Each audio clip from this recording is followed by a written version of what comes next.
Justement, j'allais te demander, pour tout ce qui est donc guérison, quelles sont les différentes voies? Est-ce qu'il faut absolument faire appel à en plus d'aller voir un docteur comme, n'importe qui va faire, est-ce que, il faut absolument voir par exemple quelqu'un qui travaille sur l'énergétique? Est-ce que soi-même on peut seul travailler cet aspect-là de la source de la maladie, en plus de ce qui va être, médicamenteux et fourni par un professionnel de santé? Alors évidemment que lorsqu'il y a du symptôme physique, la première chose, c'est d'aller, consulter, d'aller voir, ce qui se passe dans le corps physique, d'agir sur le corps physique, puisque, il faut le prendre en considération, ce corps physique, notre corps de matière. Donc c'est évidemment la première chose à faire. Après en complément, on peut aller se questionner, commencer à s'interroger: «Pourquoi? Qu'est-ce qui a généré en fait ce scénario de maladie? Pourquoi j'ai ce scénario de maladie?»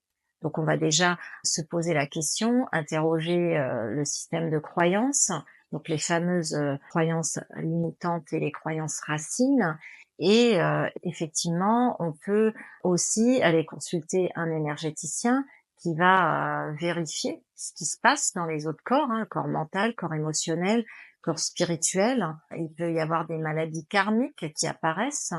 J'ai eu le cas d'une dame il y a des années en arrière qui était venue me voir dans mon cabinet et qui m'avait dit: «Mais vous allez me prendre pour une folle. Tous les matins, je me retrouve quand je me réveille couverte de bleu.» Et je lui dis: «Non, non, je ne vous prends pas pour une folle.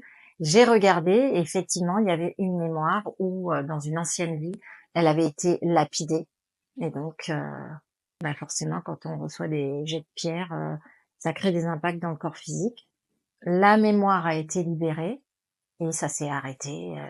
Tous les matins, elle n'avait plus des bleus sur le corps. Alors ça paraît assez fou, mais le corps physique, le corps cellulaire, en fait, a engrammé toutes les mémoires. Parce qu'on revient, on est des êtres multidimensionnels et on a engrammé plein de mémoires à travers nos différentes vies. Pour ceux qui croient en la vie éternelle, et en tout cas, on a eu des milliers de vies, et donc à travers ces milliers de vies, il peut y avoir eu des chocs physiques, ça peut être des morts violentes, ça peut être des accidents qu'on a eu dans d'anciennes vies, et ça vient marquer aussi le corps physique dans des scénarios, et ces scénarios peuvent réapparaître, c'est les fameuses mémoires karmiques qui peuvent engendrer aussi du symptôme ici dans cette vie présente en fait.